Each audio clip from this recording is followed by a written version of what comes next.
Well, good morning, everybody. Welcome to the Energy Realities live. podcast. We are live. Yes, we are, I think. We're here. It's a slow news week. There's not much to talk about, but we're going to try to fill an hour. There's nothing going on in the world. And okay, I'm kidding. All hell's broken loose in the Middle East, and there's a lot of other stuff happening in the energy space. And so we're going to have a roundtable discussion today with my co-host, Dr. Tammy Nemeth, who is in the UK this morning. How are you today, Tammy? Hi, David. Yeah, I'm doing well, thank you. How are you doing? I'm just lovely. I'm tanned and rested, ready to go. I'm all red-faced from my little cruise to the Bahamas, and I managed to get – this was the first time, I swear to God. My wife and I have been married 44 years. This is the first time she got more sunburned than I did. Oh my gosh. Vacation. That's never happened before. So anyway, I never thought I could get a tan, but I actually got a little tan on my face the first time. I guess my Irish blood is flowing out of my system as I get older. Anyway. Well, you're refreshed, right? Yes, I'm refreshed and rested. Unfortunately, Stu's not refreshed. He's circling the drain over there in the lower right-hand corner. I'm not sure what's up with that. Irina Slav is in Bulgaria. How are you today? Irina, can you hear me? Have we lost everybody? I'm great, but I think... No, Irina's frozen. I'm still here. Stu's lost. Dang, we had such a good start to the show, too. Yeah. I don't know what's happened. Yeah. It's not me, is it? The CIA got to you there for a minute. You all disappear or freeze. I just removed the X feeds. We are now live. I apologize. I got the warning. I just killed the feed. So X is now dead. What? Oh. What do you mean X is dead? The feed to X would not allow us to come online for LinkedIn and YouTube. Well, those turkeys. That's Do not know. Don't know why. Sounds like predatory Elon Musk behavior. He's done that with Substack too, so it wouldn't surprise me a bit. I love you, Elon, but damn, man, you got to stop this kind of crap. Okay, Irina, back to you in Bulgaria. How are you today? Irina doesn't seem to be able to hear me. She's frozen. Uh-oh. Holy smokes. I'm beginning to think maybe the NSA doesn't want us talking about any of this. Yeah, well, Stu, I mean. Stu, how are you today in Abilene, Texas? I'm doing just great. Okay. I've got lots of great things going on. I can't wait to get off of this podcast and get to my day trading because the market is going south, but my investments are going up. Well, good. Good. I need your advice then. Mine are not going up at the moment. Okay. Well, we hope Irina will be able to rejoin us here. There she is. There you are. I am here. Oh my gosh. You unfroze. Back to you. One last try. How are you this morning in Bulgaria? Or this afternoon? You can't hear me. I can hear you, but you keep freezing and you keep disappearing and nothing says that there's anything wrong with my connection. So I have no idea what's happening. Wow. Okay. Should we try to log out and log back in, see if we get a better situation, Stu? I don't know. I think it'll kill the feed and then we're just totally screwed, but I'm willing to try it. Let's try to power through. Obviously, the big story this week is the war in Iran, or conflict. I guess we're not calling it a war act since there's a vote on the War Powers Act tomorrow. It's a conflict between Israel and the United States and Iran, and it looks like a lot of other countries are joining it. That's obviously shocking the oil markets and the LNG markets today. But there's a lot of other stuff we were going to talk about today. I guess we'll try to fit everything all in. Tammy, I'm going to start with you, throw it over to you. What is your key subject for today, for this roundtable discussion?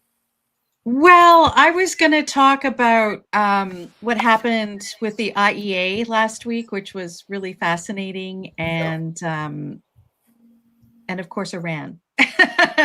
So before we get into Iran, I thought I would just mention that at the IEA meeting, David, you had an amazing Substack where you talked about Chris Wright's speech, which was very refreshing to some extent. But, if you were a net zero advocate, it was offensive. And it was sort of interesting where Chris Wright was saying, look, can we just drop all these net zero scenarios? It's never going to happen.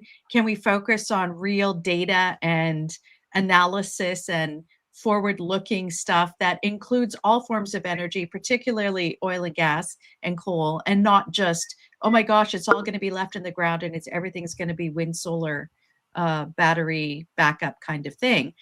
And the EU representatives sort of took issue with this and tried to defend Fatty Birol and whatnot. So it was interesting to see that. But what I was primarily interested in was the Canadian involvement on the panel on innovation.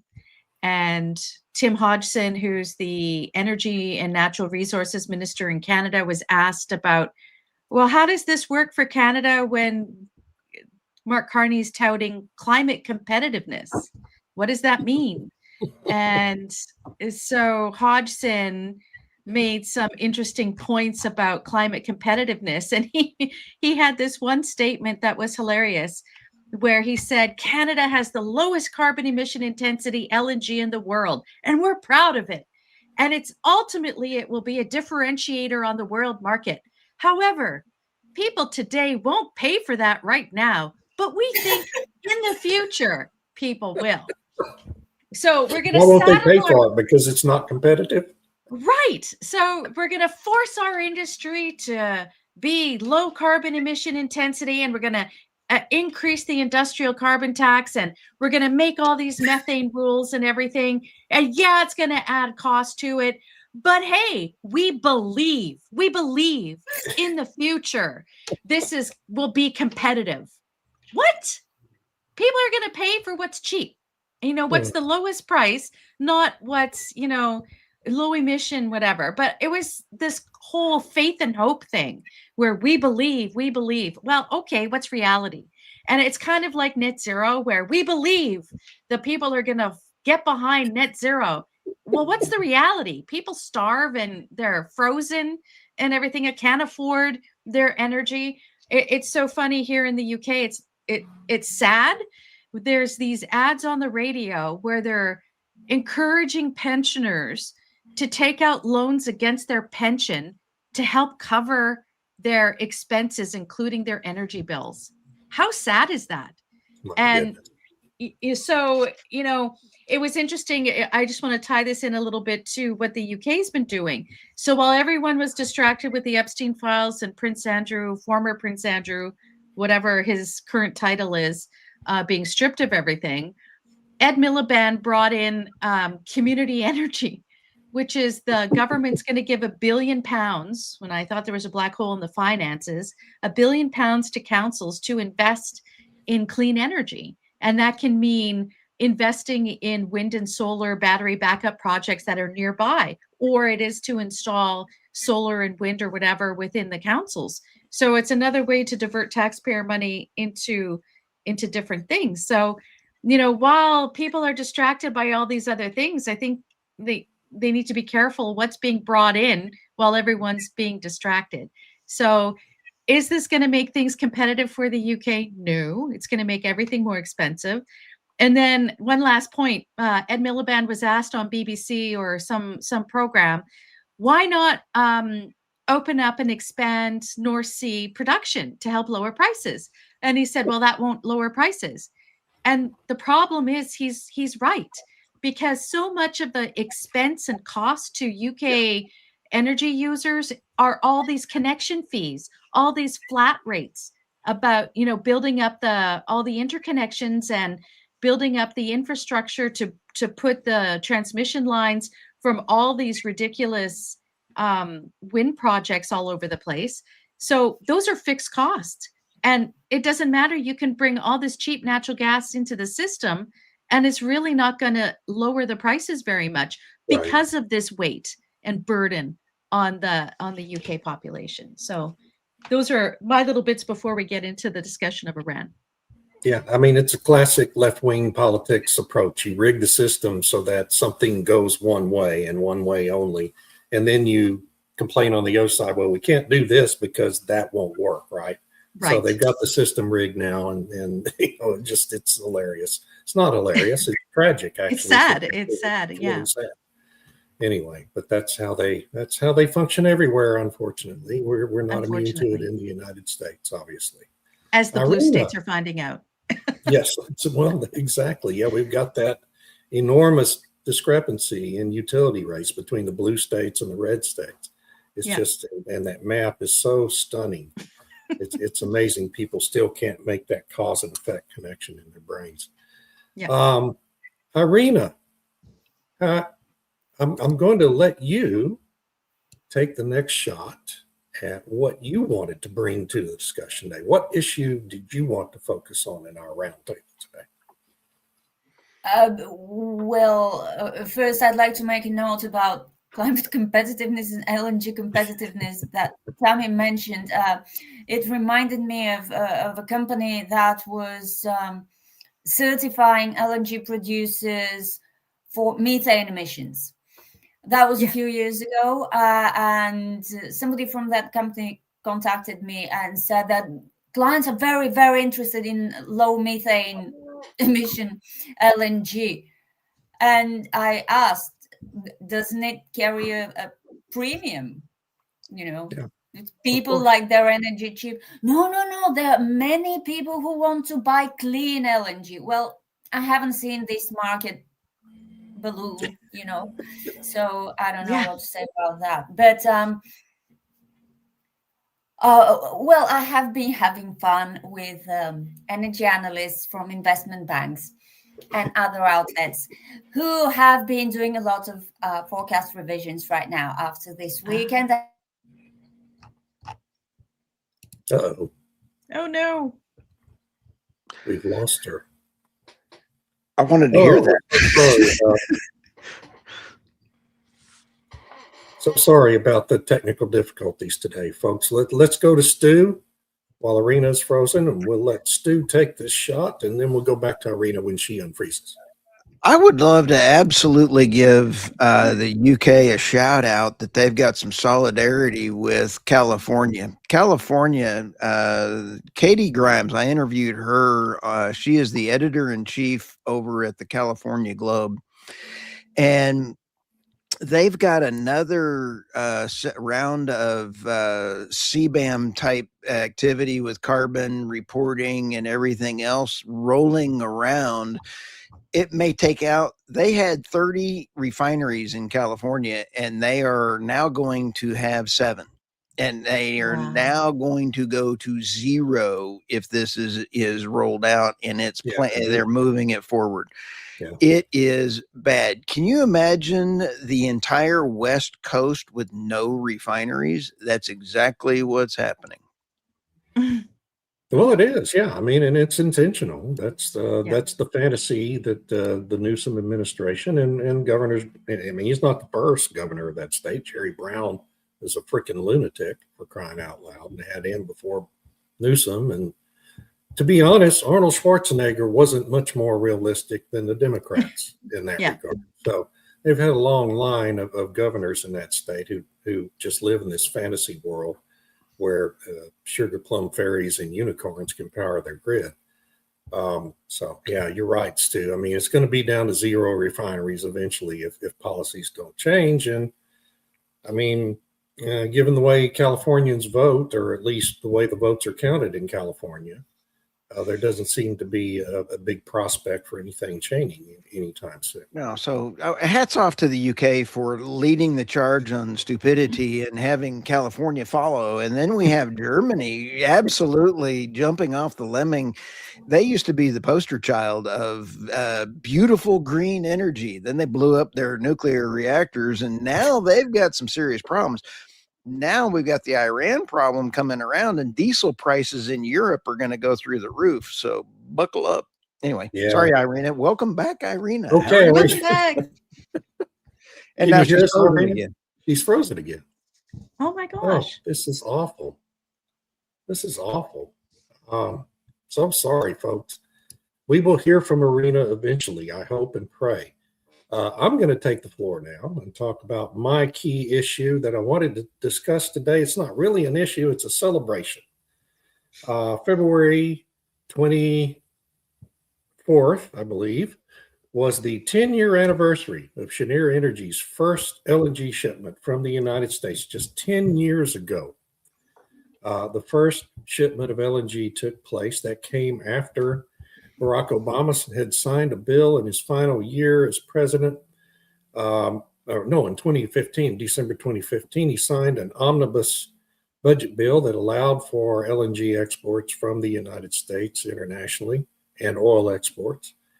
And Cheniere shipped its first shipment 10 years ago. By 2023, just 7 years later, which is a blink of an eye in time in these multi-billion-dollar investments that have to take place to build these terminals. Just 7 years later, the United States became the leading exporter of LNG globally. It's a testament to the incredible wealth of resource the United States has in natural gas. People do not understand the true magnitude of the resource. We have barely even begun to tap, for example, the massive natural gas resource of the Eagle Ford Shale, which is gigantic. It's so huge that people really can't get their arms around it because we haven't drilled a lot of wells in the eastern third of that formation, which is where most of the dry gas resides. And so we just have this unity of resource. We have an incredibly innovative industry in the United States that is able to move nimbly and quickly to take advantage of a market situation that developed seemingly overnight for these international exports of LNG. Just an anecdote. In 2003, we have this thing called the National Petroleum Council in the United States, which is a federal advisory committee that reports to the Secretary of Energy. In 2002, the Bush administration wanted us to do an assessment of the natural gas resource in the United States. So remember, this was just 2 years after we started drilling for shale gas, 3 years after. The Barnett Shale was really the only known resource of shale gas at that time. And so we spent a year, I participated in it. I chaired one of the subcommittees on the study. ExxonMobil and Anadarko Petroleum, which was still a standalone company at the time, co-chaired the study. We had 100 or so of the best minds in the industry and from NGOs and from government participating in the study. And our conclusion when we published the study in 2003 was that by 2010, the United States would be importing about 15% of its natural gas needs because we're just running out of natural gas. We just didn't have enough resource. We published the study. 2 years later, the Marcellus Shale was discovered. Haynesville was discovered shortly thereafter. And by 2007, the whole picture had completely turned around. And we had this enormous wealth of shale gas resource. The shale revolution was in full swing by 2008. And we realized very quickly after that in the industry, I was in the industry at the time, everyone realized, oh, you know what? We're going to need to be able to export this gas eventually because there's just too much of it. Otherwise, we're never going to be able to fully exploit the resource. Yeah. And so really, it was around 2010 when the industry started thinking about, we really need to get legislation, empowering legislation to build these terminals and export this gas. And that all finally got done. And by 2016, the industry had kicked off. And now the United States commands 25% or so of the global market for exported LNG. And today, this morning, about 20 minutes before we went on the air, Qatar announced it was shutting in its LNG production because of the Iranians are firing missiles at their facilities. And so now there's going to be even more demand for U.S. natural gas, at least in the short term. So it's a real blessing that this industry has developed as quickly and massively as it has. And now we've lost Stu again. So, well, David, I think it's really interesting that you must have been happy to be wrong after that report, right? I've never been so wrong in my life about anything. Yeah, I remember that debate where it was when your report came out and they were like, oh, we're going to have to build all these LNG facilities to import natural gas. We're going to have to increase our imports from Canada. And I think what's interesting about North America is historically Canada has been a really reliable backstop to the United States when there's been international or global geopolitical issues that have happened.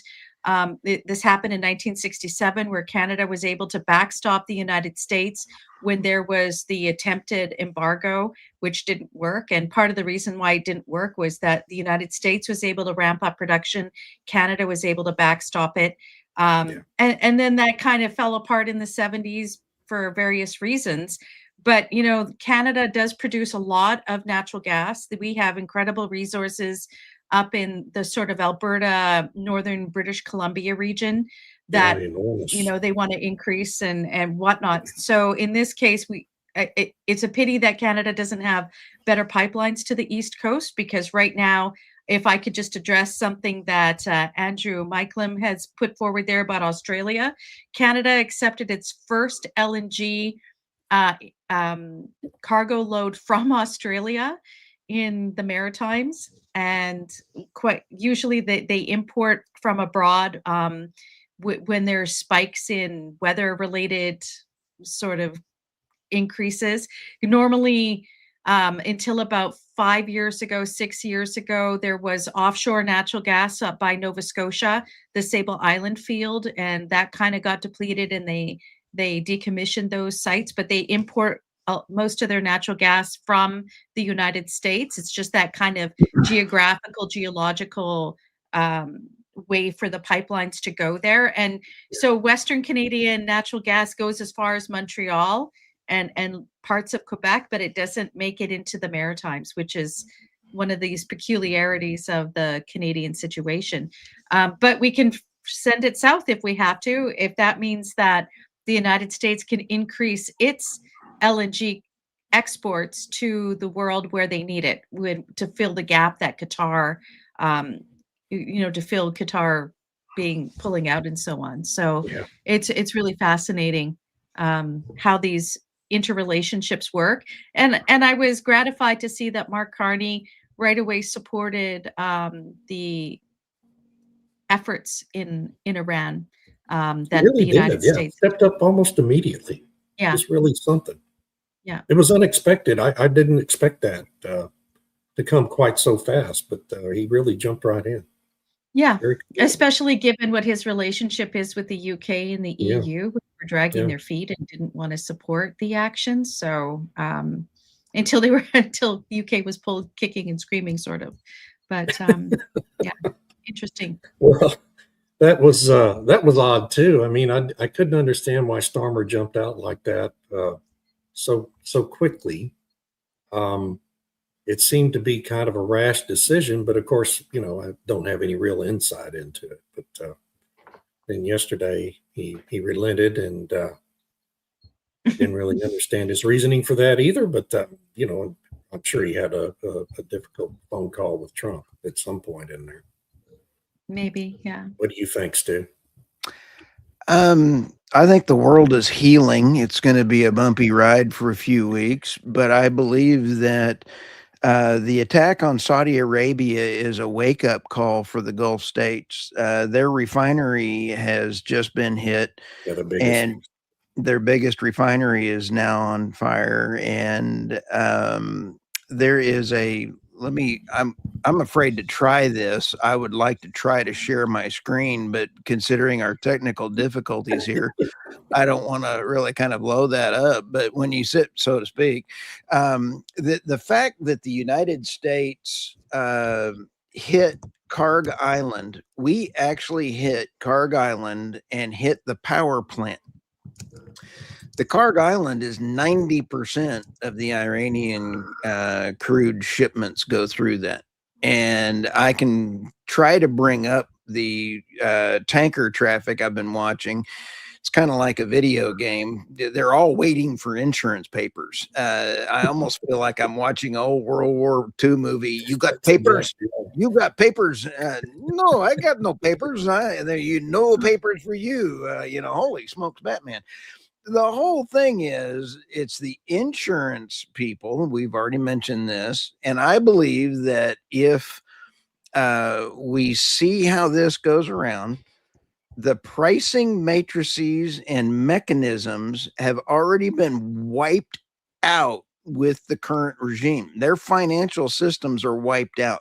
Secretary Bessent declared war on the regime that's in power in Iran. And I guarantee you the new regime, if they have a hope, they will have a new financial system. That new financial system will be the same one that is just dropped into Venezuela. I just saw that NJ Anouk, who is the head of the African Energy Chamber, just met with the president of Venezuela. Why? So that he can do business with Venezuela and bring in African oil companies to work in Venezuela. It is a path to freedom. And Tammy, you brought the key point up on this, and that is China has been buying deep discounted oil, and they have lost it. Think about it. They lost Venezuela. They've lost Iran for all practical purposes. Iraq still can ship out through the dark fleet because they can go around on their pipelines on the south end, and they can still get out there. I guarantee you that. I've already looked this morning. There's tankers already loading up on the south end of Iraq. So when you look at the number of tankers, if we watch what happens, you had, I believe it was a French country. France helped a country help take down a Russian dark fleet tanker last week. Now, what you're going to see is more of that dark fleet go away, and you're going to see Saudi Arabia back into control on OPEC. You're going to see a stabilization of oil prices, and I believe that the world is going to heal. I'd like to add about China there. So China receives 13 to 15% of its seaborne oil supplies from Iran at, as you said, a steeply discounted price. But there's also the case of the billions in Chinese investments through the Belt and Road Initiative. And that was secured under I think it was a 25-year strategic partnership with Iran. So it'll be interesting to see what happens with whatever regime takes power. Will that be honored? What that means for Chinese investments within Iran. And, that being said, America is distracted in the Middle East, and this could be a benefit for China and Southeast Asia and asserting whatever it wants to do in sort of its sphere of influence. So I think we need to kind of keep an eye on that as well. But my sense of it, and I don't know if you guys agree with this, is that the reason why Trump went after Iran is really about peace in Gaza and the region around Israel, because you can't have peace in that area as long as Iran is fighting proxy wars, supporting terrorist organizations. And how can the Board of Peace be successful if Iran is still there in the background, funneling money it gets from China into these various groups and organizations, and doing nuclear at the same time? Why do you think Secretary Bessent said at Davos, he has eviscerated the financial system of Iran? They went in the finance section first, just proving your point. Yeah. The next point is they had to take care of Venezuela to get the financial system built in order to support a new government. But if they don't have control of the finances, the government will just start funneling money back around to the Houthis and the Blowfish again. Right. So you've got to control the money. And I think that there's going to be more money for the Iranian people. Couple things. First, on the Ras Tanura refinery hit by that Iranian missile. We don't know the extent of that. Refineries have fires all the time, or not all the time, but it's a frequent occurrence. And sometimes it can be very minor, but it can look really, really bad, right? You get a lot of black smoke, and we just don't know the extent of that. So just because there's a fire going on there and a lot of smoke doesn't necessarily mean that major refinery is going to be out of commission for any length of time. It could, but it doesn't necessarily mean that. Second point is that totally agree with everything Tammy and Stu just said about the implications of this with China. Everything we've seen the Trump administration do over the last few months relates to China. Everything in Venezuela, the Panama Canal, Greenland, Cuba, even the back and forth with Carney in Canada and the EU has to do with China and America's desire to halt Chinese hegemony in these other regions of the world, specifically, most importantly, in the Western Hemisphere, but also in the Middle East. And because China has propped up, just as Russia did before them, China has propped up the Iranian regime for a long time. It would have fallen long ago were it not for the support from Russia and then China. Just as the United States' a climate alarm industry would have fallen a long time ago, were it not for all the money pouring in from Russia, Saudi Arabia, and now China into those organizations. So all this Chinese influence, everything revolves around that. And, I just think that this is a once in a lifetime opportunity to rid this planet of these perverse influences like the Iranian regime that has sponsored all this terrorism for 47 years since Jimmy Carter stupidly allowed that regime to come into power. I hate war, didn't want the United States to go into any new conflicts in the United States. It's never worked out well for us in the Middle East as a country, as we've seen under both Bushes.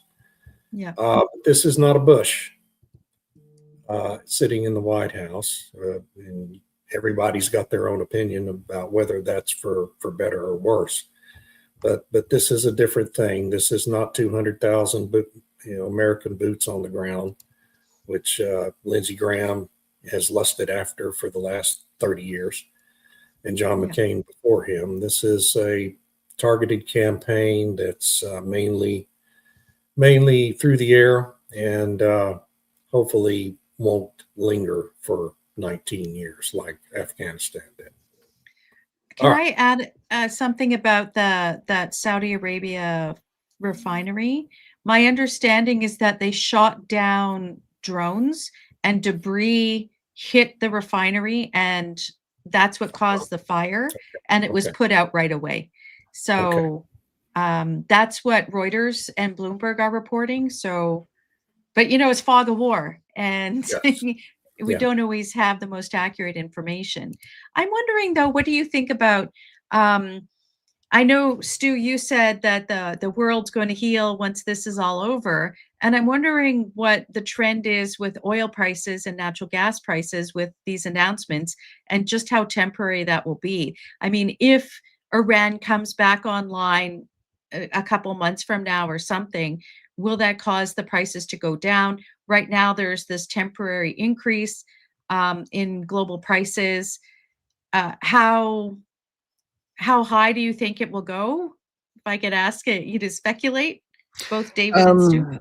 I think it's a short-term thing. I am an optimist. I believe that this is going to be taken care of. One of the videos I saw of, I believe it was 23, a person watching these Tomahawk missiles going over and hitting the Ayatollah's house was pretty amazing when you see these things going in. Well, I'll tell you what, I would not want to stand up to the United States military, and I believe firmly that the best intentions is in play right now for the Iranian people. The great Iranian people need their country back. Yeah. And we do not need to put a puppet government in. I want a government by the Iranians, for the Gulf state countries, period. It needs to be governed by them. I am not a fan of it, but the CIA, I heard, did get, you got to love our comments coming in on some of these things. Yeah, I think I upset some people there. That's okay. Hey, get your own podcast and then make your own opinions known. And to Mr. JSDK4DC, have a great day. And when you sit back and take a look at where we're going, I see it could spike. It is free speech, dude. Have a great day. And by the way, I'm the #1 podcast in the United States for energy. So have a great day. I really felt good saying that one. And I'm done trolling him. But when we sit back and take a look at the financial aspect of the money, it'll hit 70, 80 bucks, 90 bucks. It doesn't matter. It's only for a short term. They're not going to hedge their bets because the folks that do the hedging is about how long is this going to play out? And I believe the steady price, great Saudi Arabia leadership wants stable pricing. They would rather have $80 oil that they can plan on and they can sit back because they have been diversifying their economy brilliantly. Hats off to the Saudi Arabia leadership on that. And I guarantee you, Patrick Devine, I love your comment. And when you sit back and take a look, energy security starts at home, but energy dominance comes through your exports. And as we see Qatar wiping out 20% of their of the LNG exports, who's still exporting? So, I see our prices are temporary. Am I going to make money as my trades are doing quite well today? Heck yeah. Yeah. I agree. I think it's temporary. I think it's just a matter of the degree of temporariness at this point. As we've talked about, the main problem with the Strait of Hormuz, there is no actual blockade of the Strait of Hormuz. Iran has not mined the Strait of Hormuz like it did in the 80s. It's a threat. Okay. And the threat convinced Lloyd's of London and the other insurers, Aon and others, that they didn't want to assume the elevated risk for those insuring those cargoes. And they told the shippers, their current policies were null and void until we have a larger risk premium. Those policies are being renegotiated as we speak. And I suspect by Wednesday, you're going to see pretty much, maybe not completely normal flow through the strait, but more of a normal type of flow through the strait. Right now, I mean, even with the strait effectively shut down since Saturday afternoon, we only have seen a 7.5% increase in the Brent price for crude. That is not a big spike. That's a fairly, it's not a pinprick, and it's going to cause gasoline prices and diesel prices. But if it's short term, if let's say we get normal flows restored by the end of this week, then, the price is going to start going back down. We might get up to 85 maybe today. We'll see when the U.S. trading opens here in just a little bit. We'll see where it goes. David, being a little more mathematical, Iran's exports to the global market are in the dark fleet, and they're not totally counted in. Period. Well, that's right. There's all this floating storage out on the seas too, in addition to that. Saudi Arabia put out the most oil they've put out in the last several years, over the last month, they knew this was coming. Yes. They already got all longed their for this. oil shipment. So there's a lot of buffer out there that was already planned in. So I'm very numbers guy here, looking at all my screens. I'm looking going, this is going to blow over. What's Now, interesting is like on X, formerly Twitter, there were a bunch of comments from net zero advocates saying, well, we wouldn't have to worry about choke points if everything was solar, because you can't put a choke point on the sun. And I was thinking, but those are the same people who were encouraging, spraying the atmosphere to dim the sun. Those are the same people. But I thought it was funny.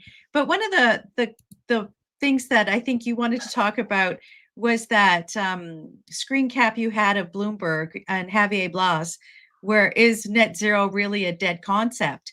And he said, net zero is dead, long live renewables. And I thought what was interesting is how the climate activists and net zero supporters are really just changing the language like they always do once a term becomes unpopular or people push back on it. And I was watching a panel of accounting, banking, and securities people, and they were talking about how companies were using the find and replace function for anything ESG or net zero related in their plans or their disclosures that they put forward. So it's still there. The governments are still pushing it, but they're just using vague terms, right? They're changing the language. Like Canada uses climate competitiveness, which is, a bit of an oxymoron in the context of Canadian resources. And, the EU, Canada, the UK have binding laws. They have ongoing implementation. The UK so far has not changed the name of its Department of Energy Security and Net Zero. Talk about a oxymoron there.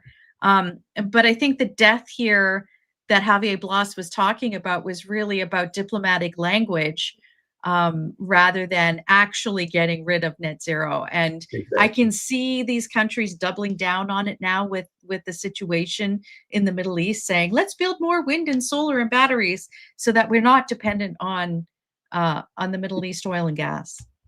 Yeah, I saw some guy from Portugal this morning. He's some kind of analyst in Portugal, talking about the prime minister there has redoubled his commitment to running the whole grid on wind and solar and batteries.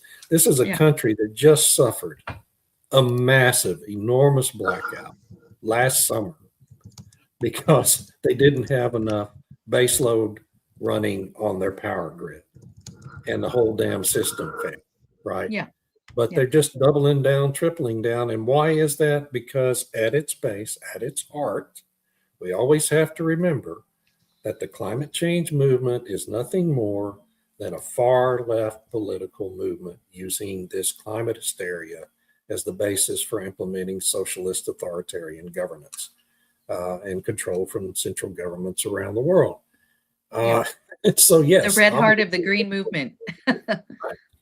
Yes. And so it's no different than a communist movement in the Netherlands or whatever. They're always going to keep doubling, tripling down on failure using different talking points because their goal is not helping the climate. Their goal is a central authoritarian communist style of government. And so everything they do, when you look at it from that point of view, everything they do and say makes perfect sense.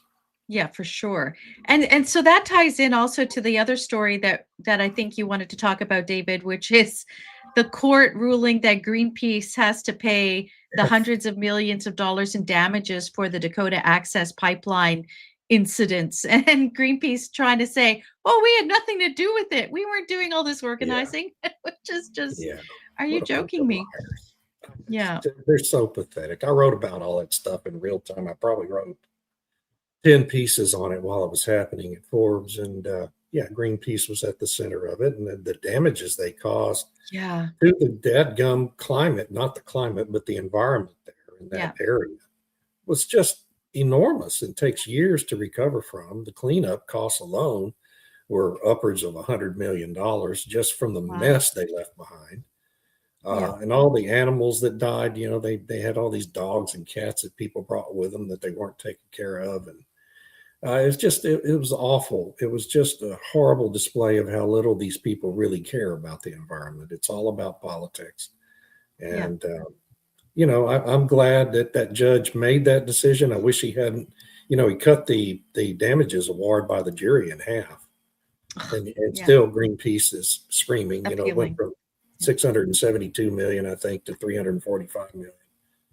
But Greenpeace says, well, we can't afford to pay it. And so, okay, well, fine, then go out of business. That's the solution here. And I hope that's the ultimate outcome. I would like to see. Sorry, go ahead. I would like to see the other oil and gas companies get a spine and take everybody to court and give them their own lawfare back. The only winners out of it. Exxon suing the Attorney General of California personally. Isn't that great? Yeah.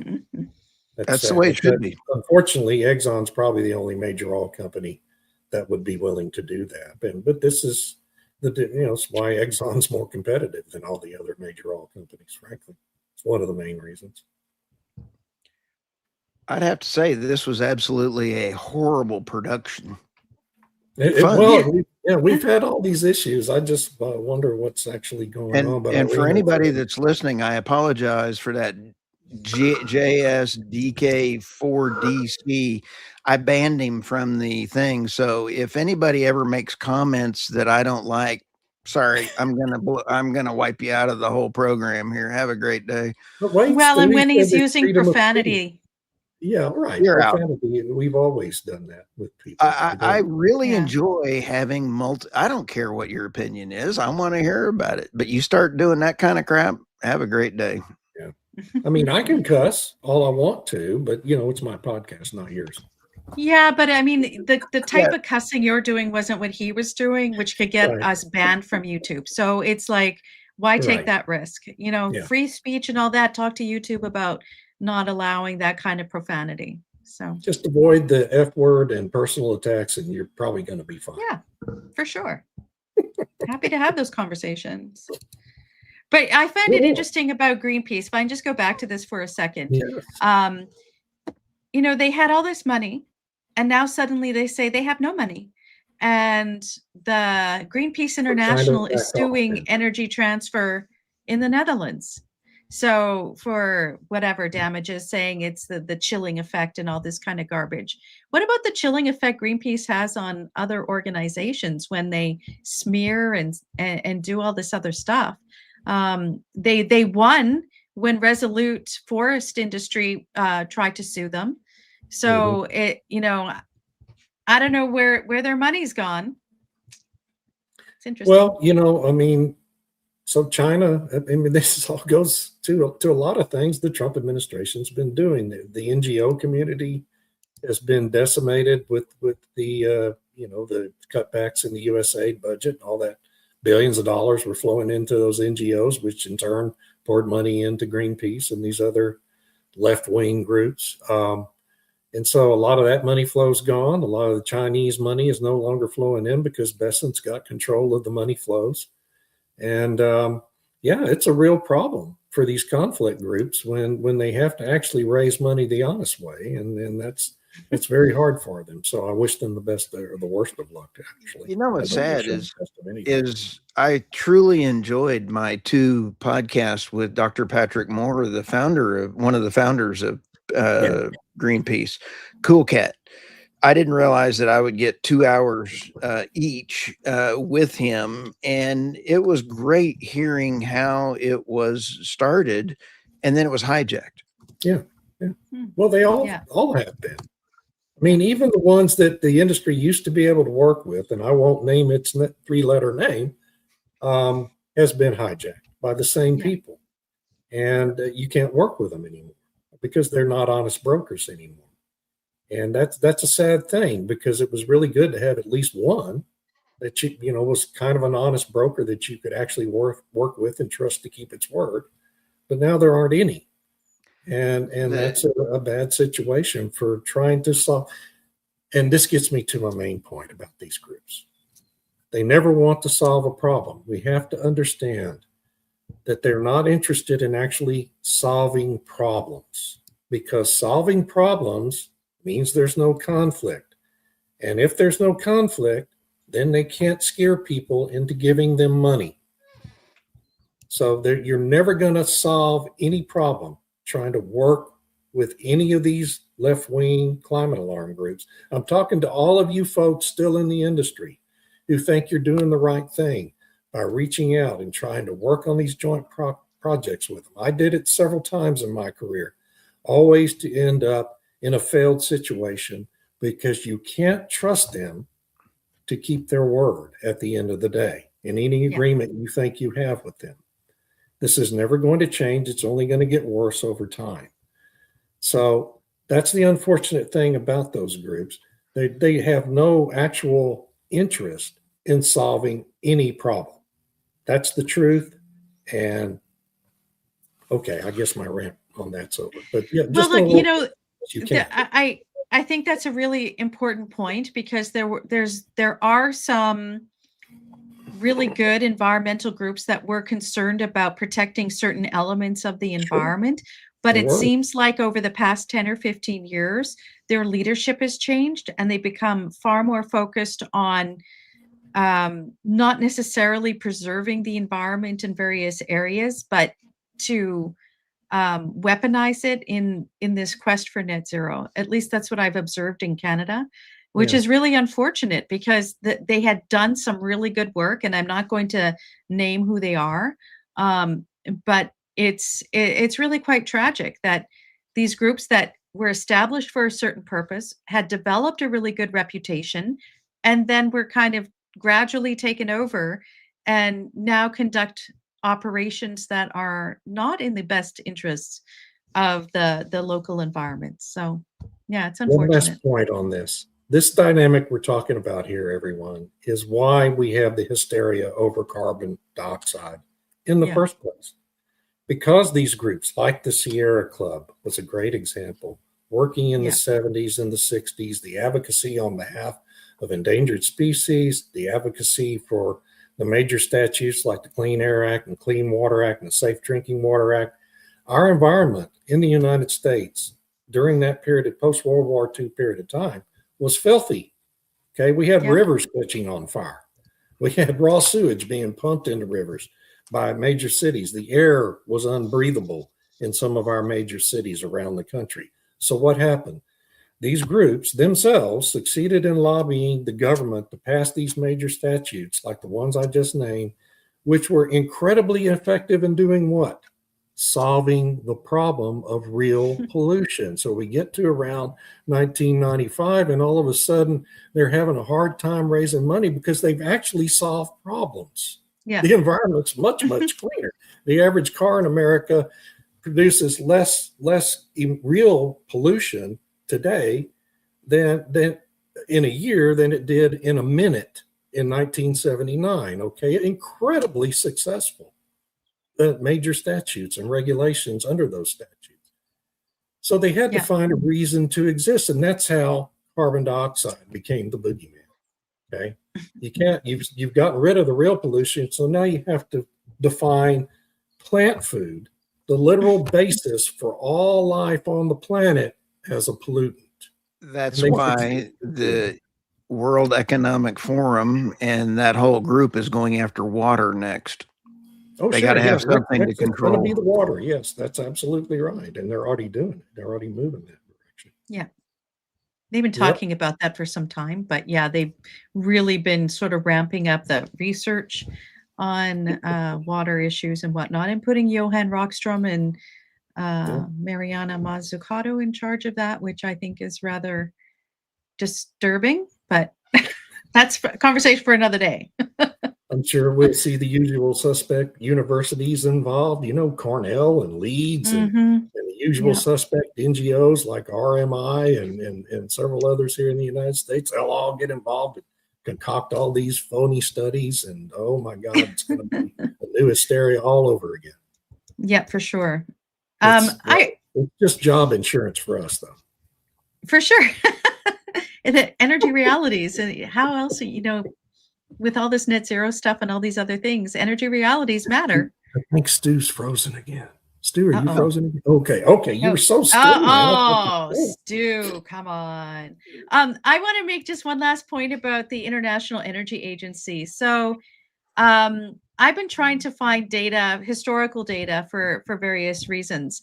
And if I remember correctly, the IEA used to have their historical data was free, but now all of their data is behind a paywall. And it's like over €1,000 as an individual to access their data sets. And I'm like, well, the countries have paid for this data, I don't know how many times over. And if you want to have it so that the last 5 years data is behind a paywall, okay.